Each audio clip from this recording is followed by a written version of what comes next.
detalhes. Deus não nos deixa, no período da infância espiritual, passar por nenhuma aridez.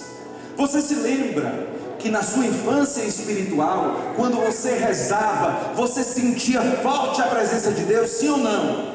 A nossa perna tremia, sim ou não?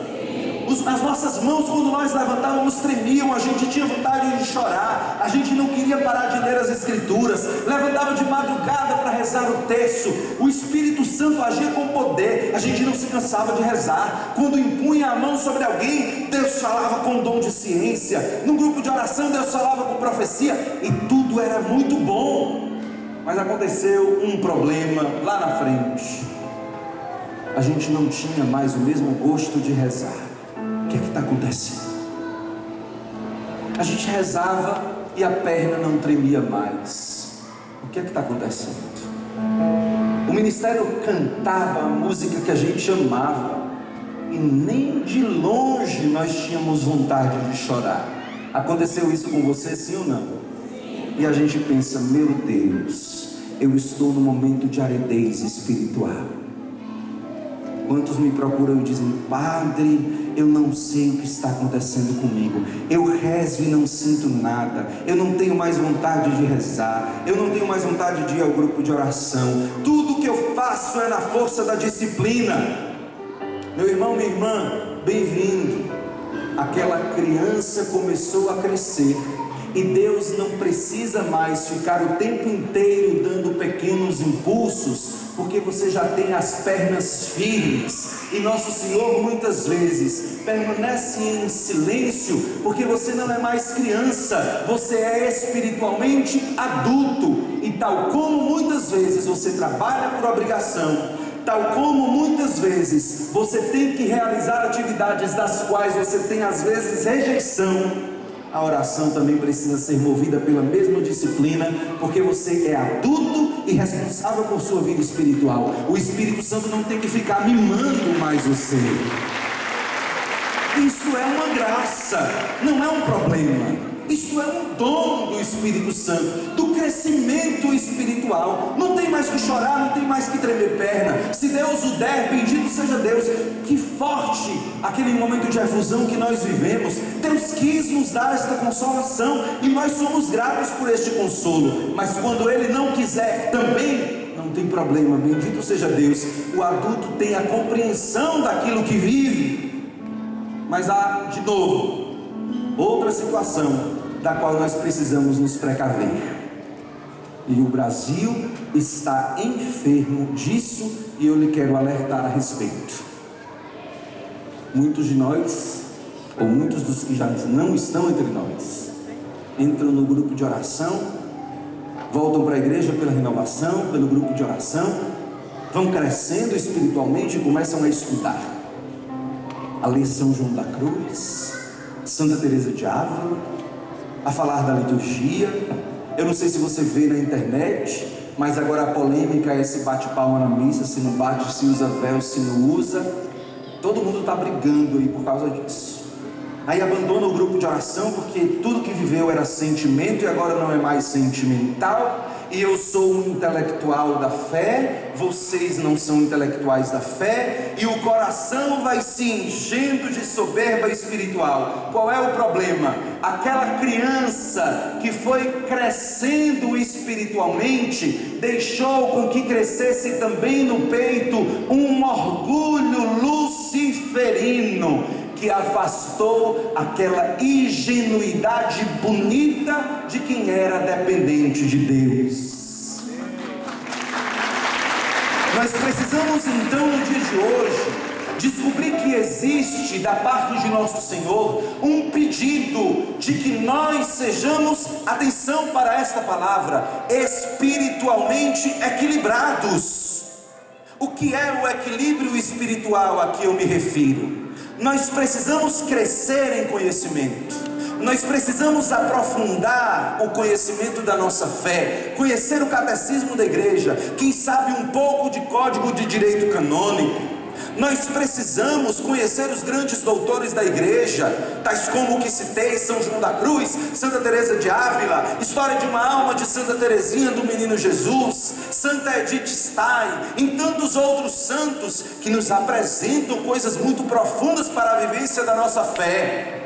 Mas atenção, é preciso que nós tenhamos a capacidade de crescer na maturidade, crescendo junto também a humildade, crescer na fé, crescer no conhecimento e crescer também na dependência de Deus, porque senão, meus irmãos, nós vamos nos tornando soberbos, insuportáveis. E na Igreja Católica, infelizmente, tem crescido, e digo isso com tristeza, um monte de gente insuportável. Nós não podemos viver uma experiência de fé que é incapaz de comunicar aos outros a beleza do amor de Deus. Nós não podemos comunicar ao outro o que significa pertencer a Jesus, se o nosso coração é tomado de orgulho, é tomado de soberba, se nós nos sentimos como os discípulos mais importantes do que os demais, porque pensaram eles: eu sou íntimo de Jesus, eu conheço muito sobre a fé, eu fiz até um curso à distância sobre teologia, eu sou isso, eu sou, e Deus vai se tornando nada, porque você é coisa demais. Não tem espaço para que Deus seja nada, porque nós já tomamos todo o espaço. Não há espaço para a ação da graça de Deus. Meus irmãos, eu tenho muita pena, e esta é a palavra, de cristãos como os discípulos de Jesus, que depois foram corrigidos por nosso Senhor, que imaginam que porque foram eleitos por Deus são melhores do que os demais. E às vezes nós somos tentados a isso. Eu queria até, entre parênteses, que você tomasse o cuidado de tomar esta homilia para você, porque nós temos o péssimo costume de escutar alguma coisa que o padre ou o pregador diz e irmos na nossa mente imaginando: eita, fulano de tal é assim mesmo, olha, aquele grupo é desse jeito. E a gente vai terceirizando aquilo que Deus está falando. Não, isso não é para mim, não, é para você. É para você. Não pense em ninguém, não terceirize aquilo que o padre está dizendo. Como aliás eu não terceirizo para vocês. Quantas vezes fui eu que me pus nessa posição? Não raramente. E preciso me proteger o tempo todo para que isso não aconteça.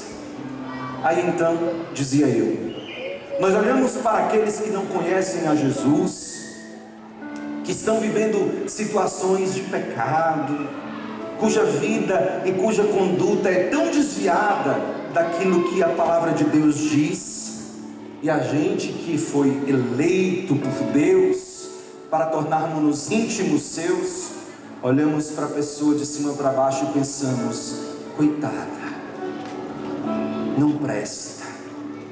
Tem até mães, eu sei que as que estão aqui não fazem isso, que dizem para vocês: se continuar assim vai para o inferno, meu filho vai para a igreja, pelo amor de Deus. O mundo de hoje não quer saber de Deus. E olha de cima para baixo, que nós somos uma casta superior. Mas eu queria, à luz do evangelho de hoje, dar uma notícia bem triste para você, e eu preciso dá-la, porque o Senhor deu primeiro a mim, e a minha obrigação é comunicá-la. Você está aqui, perto de Jesus, vivendo os dons carismáticos, ouvindo palavra de Deus que nos fere o coração, ouvindo músicas que foram inspiradas pelo Espírito Santo para trabalhar dentro em nós, não porque você é melhor do que os outros, mas porque entre os outros Deus te considerou o pior de todos, e para você não ir para o inferno, Ele teve que te atrair de alguma maneira, porque o outro pode ser salvo com uma Ave Maria, e com tudo que você recebeu, com tudo nós corremos o risco de ir para o inferno, porque nós somos os piores. E a razão é simples: Deus ama os que são pobres. A sua pobreza não é um problema. O fato de você ser miserável não é um problema.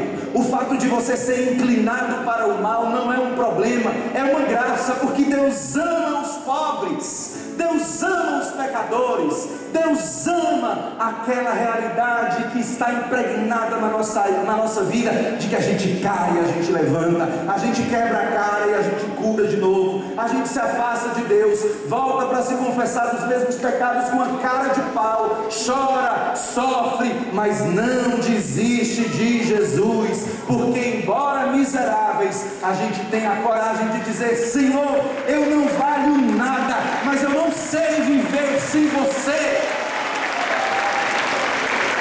Eu não presto, eu peco, eu erro, mas eu não sei viver sem você.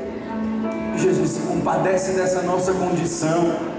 Meus irmãos, não discuta mais no seu grupo de oração quem é mais importante. Não queira descobrir na sua casa quem é o mais importante. Não tentemos na sociedade descobrir qual casta é mais importante. Não tente, porque não nos interessa. Santa Teresinha, já que falávamos sobre os santos, tem duas frases que iluminam esta nossa condição. A primeira frase de Santa Teresinha é aquela que diz que nós devemos desejar o último lugar, porque ninguém briga por ele. Ninguém briga pelo último lugar. Você já viu alguém brigar para ser pobre? Você já viu alguém brigar para ser humilhado? Você já viu alguém brigar para ser ofendido e oprimido? Ninguém quer esse lugar. Ocupe-o e seja salvo. Ocupe o lugar da dor que Deus está te oferecendo, porque ninguém quer sofrer. Mas Jesus nos revelou com sua cruz que este sofrimento que você vive é o único caminho eficaz para a sua redenção. Que é este sofrimento que você vive que mata o orgulho que pode te levar para o inferno. Que é essa situação que você experimenta na sua vida que anula a possibilidade de que o seu coração se torne soberbo. E que graça grande, meus irmãos, sermos pobres diante de Deus.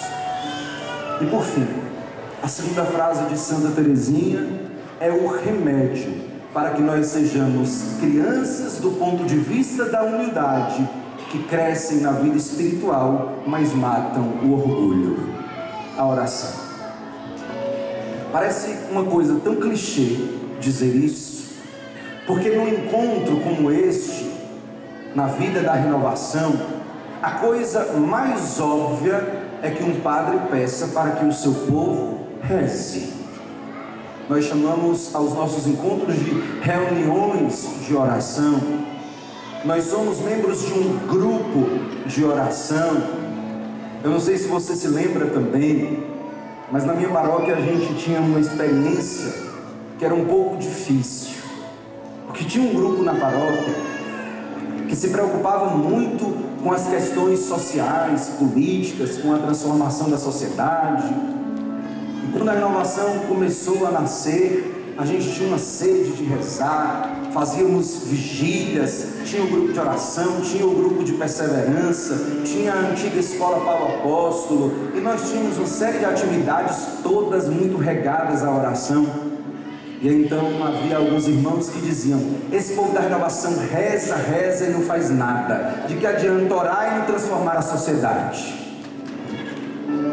E a gente sofria com esse tipo de afirmação. E eu quero dizer uma coisa: nós vamos transformar a sociedade, nós vamos transformar as escolas, nós vamos transformar a política, nós vamos transformar o nosso orgulho em humildade apenas se nós rezarmos. Santa Teresinha diz, como eu citei, que não rezar é ir para o inferno sem a ajuda do diabo. Você não precisa fazer nada, apenas abandone a oração. Se você abandonou a oração, volte. É urgente, porque a oração mata o orgulho, a oração mata a soberba, a oração mata o desejo que nós temos de sermos melhores uns do que os outros, e nos coloca como criança na mão de Deus, para ser cuidada, nunca mimada e salva pela força da humildade que de Deus recebemos como dom. Por fim, eu disse isso em uma ocasião para a renovação, e eu quero repetir. Quando nós olhamos para toda essa exigência do Evangelho, nós temos a tendência de olhar para quem é membro de igreja e para a nossa própria vida, e dizermos a nós mesmos e aos demais: é impossível viver assim, por isso que na igreja tem tanto hipócrita, que essa vida é impossível de ser vivida. A esse respeito, alguém disse ao arcebispo Fulton Sheen, era um arcebispo americano: Excelência, eu sou de Deus. Você já deve ter escutado isso. Eu rezo, eu temo, eu leio as escrituras, mas eu não frequento a igreja porque lá está cheio de hipócrita. Quem já ouviu isso? Eu rezo em casa porque a igreja é cheia de hipocrisia. Ao passo que o arcebispo respondeu: meu filho, não tem problema, seja católico, aqui sempre cabe mais um hipócrita. Na renovação, talvez esteja cheio de hipócritas. Bem-vindos, aqui é o seu lugar, sempre cabe mais um hipócrita. O importante é nós não desistirmos de viver a coerência que não nasce do nosso esforço, mas nasce do altar.